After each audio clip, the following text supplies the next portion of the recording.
Today we have Elizabeth Mahusay with Southwestern Consulting, and she's going to talk to us today about some sales mistakes that roofing companies make, roofing salesmen. And this could not come at a better time. There was a gigantic hailstorm as of today is May 21st. So over the weekend there was a major hailstorm in Allen.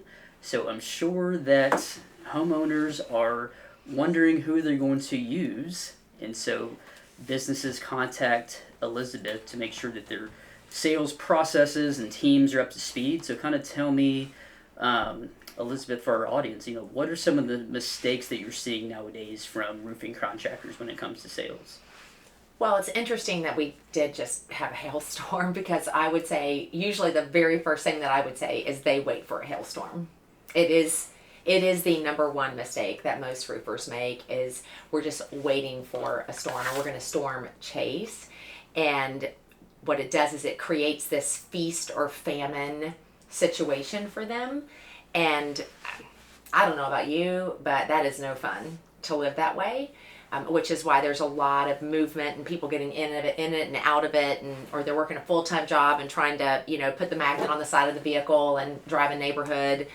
But that would be number one on, mistakes that I see on a regular basis. It's interesting you say that because, as you know, sales and marketing tend to overlap. Yes. And I'm always on roofers, especially to where you cannot just utilize your Facebook page and social media as soon as it hails. You have to start to build that relationship beforehand. And one of the analogies that I use is it's like trying to go to the beach and then you're going to start working out in June. So you have to really build that trust up beforehand. So the same thing Yes. with sales is you're saying that you can't just start implementing a strategy when there's hail on the ground. You have to have something going on before that. What are some things that you recommend in that? Oh, in terms of strategy? Right. So Okay. instead of waiting until the hailstorm hits, what are some things that you're coaching and people to do before Yes, that? the reason why I just asked for the clarification is because I believe so many times people think the strategy is wait for a storm. Right. So just to be clear, that is not a sales strategy. I mean, to your point, yes, it's having consistency, showing up in the spaces where you're going to sell roofs or exterior, any type of exterior repair well prior to when a storm happens. That way you're building relationships where people are calling you. I want you to inspect my roof. Hey, we just had a hailstorm. I want you to come and help me to know what if anything needs to happen. So yes, it does need to happen way prior to any kind of hailstorm. But from a strategy standpoint, to your point, I think showing up on the socials where people know you are in business and you are the go-to, and that they're able to know more of you than just I am a roofer, I think is important as well. And then I think the second thing that I would say in this little portion of to respond to you is roofers tend to not ask enough questions. Mm-hmm. They oftentimes they'll go to the door and it's all about business. And this, what I mean is they go straight for, let me get on your roof and do an inspection. I'm going to give you a free inspection, right? Don't you want a free inspection? And we've not had any of the things that lay the groundwork for a closed contract signed sale, which is we've built rapport. We've asked questions. We're uncovering, have they used someone in the past? What did they like? What did they not like? So that's something that I see is a true strategy because they need to practice that prior to a storm. They're just going to get to use it a lot when there is a storm, but they need to be out there honing these skills well prior to a storm happening. I love that. I love the part about the practicing before you go out, and then obviously I love the part about the questions. I had a sales manager a long time ago that said if you're not asking questions, you're basically just shooting in the dark. You have no idea what problem you're solving. You have no idea what the pain points are. So you hit the nail right on the head with the asking the questions. What are some other mistakes that you see, that in the sales process with, maybe a larger company that has a few salespeople, out and about, or, even the solar entrepreneur that's maybe getting started and they're They're trying to sell the project and hire the crews.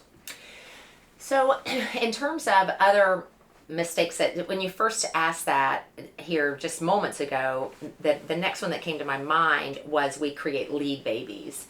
So a larger organization, this is more so than a solopreneur, because a solopreneur is going to have to go out and source their own leads. Right. But in a larger roofing organization, where what I find is when they have 5 or more salespeople, if they're not careful, they create this expectation of you are going to provide leads for me. And as a result, then the roofer, most of which are operating as a 1099 entrepreneur, Right. They are not developing the skill of sourcing their own leads. And what that creates is, again, another feast or famine situation. When there's no storm and it's not, quote unquote, easy, and I've got to go out there and hustle, I haven't really developed a good network that allows me to constantly be getting leads so that I can have consistency in sales. So that's something that I think roofing companies that are growing or larger have to really assess. I'm not suggesting that they not give any leads. What I am saying is that it's important to not create what I call lead babies, where I'm just expecting to be fed. And as a result, I believe their sales ability does not get honed as well because they're not out doing one of the most important aspects, which is building relationships with people, creating solid strategic partnerships, and establishing themselves as the go-to person in this space. Yeah, absolutely. And like you said, you're just not hungry if you're being fed, leads, and you're not honing that craft and that skill. You mentioned networking a couple of times, and I've known you for, several years now. A lot of years. 10 to 15 years probably, and you've been an incredible networker. What are some tips that you have specifically for roofing contractors to hone their networking skills? Because sometimes those guys are like, I don't know, I don't want to go to these things. What are some tips to kind of help them get out there and start establishing these relationships? Well, the first thing is you got to go. This isn't about I'm going to be a polished speaker or I have to have my message completely crafted. It's you've got to take an action step and go to a networking meeting. Then, yes, the second thing would be you need to have something of substance. Not stand up and go, I'm Elizabeth, a roofer with said company, think of me when. That people need to see you as ideally an expert in the field. In order for that to happen, you do need to have a way to express that knowledge in short sound bites. But they also are going to want to do business with you because they know, like, and trust you. And you being able to communicate that in a networking meeting, it is a skill, but here's the thing, it's a learned skill. Mm-hmm. It can be learned and it can be deployed well, if for no other reason because you're listening to other people who, many do it well and some not so much. And you can learn both from the great examples and from the non-examples of how to be better. One last thing on this point of networking.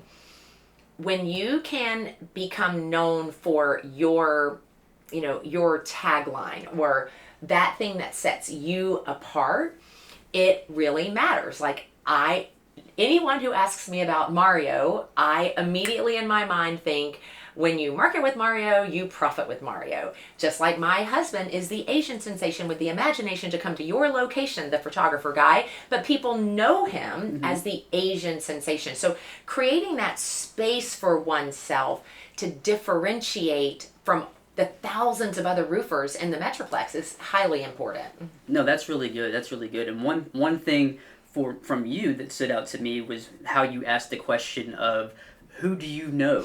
And that was a big change for me. So thank you for that nugget, as opposed to just saying, do you know anyone who would like a roof? Who do you know who lives in Allen who is impacted by that storm? Right there. So what you're referring to is when I was talking about why do people not get referrals, and it's because of how they ask, or they don't ask. It's either they don't ask or it's how they ask. But the who do you know is incredibly important because people's brains think and process in pictures. So when you ask who do you know who lives in one of these impacted Allen neighborhoods, Now you're opening up people's minds for who would come to the forefront. I was even noticing on my way here that a way that you could open up someone's mind is when you think about where you've driven in the last 3 days, where have you seen a ton of leaves or greenery on the ground, around the trees, around the bushes, because that's an indication that large size hail fell in that area, and that could potentially be a neighborhood that would be great for a roofer to potentially prospect. That's good. That's good. Wow, that's a great tip. If you don't take anything away, I'm interested in that, because that's really good. So let's say that I own a roofing company that's in the Allen area, and I know that I need to get my sales team together. And also, just a little plug on your YouTube channel.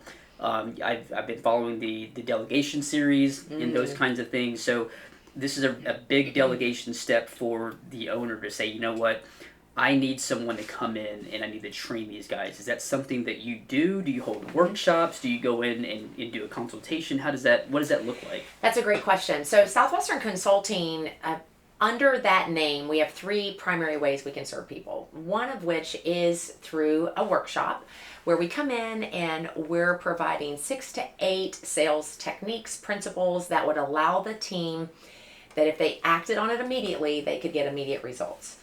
And that the outgrowth of that would be one-on-one coaching, because the reality is I'm not going to change people's life in an hour, right? But one-on-one coaching does. When we can pull in accountability, we can develop the skills, solidify the motivation, and help them to create or hone systems.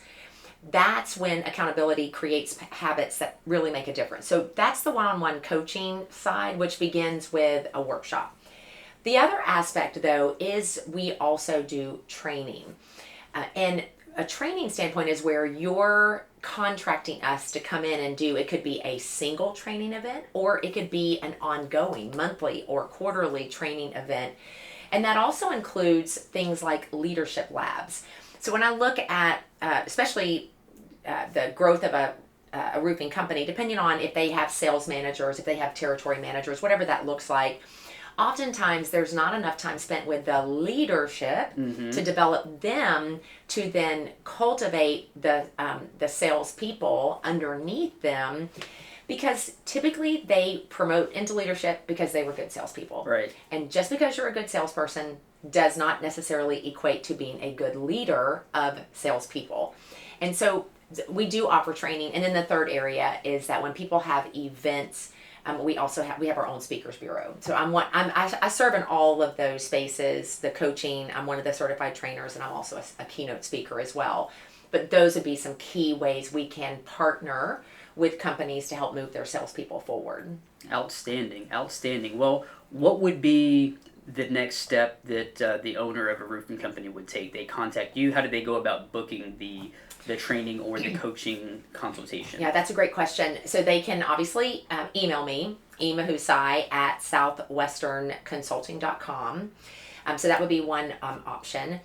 The other option would be they could text me. I have a separate texting service that I use, and that's 469-225-0812.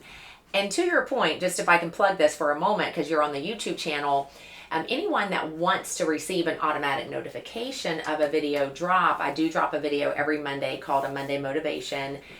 You can text Monday Motivation, no spaces, to that number that I just gave you, and that will automatically subscribe you to that service. I love it. Well, I'll be sure to put all of this in the show notes, so be sure to check that out. Elizabeth, it's been a pleasure having you on. I love watching you and Fred and all that y'all bring to the table as a dynamic team, and you just helping these companies.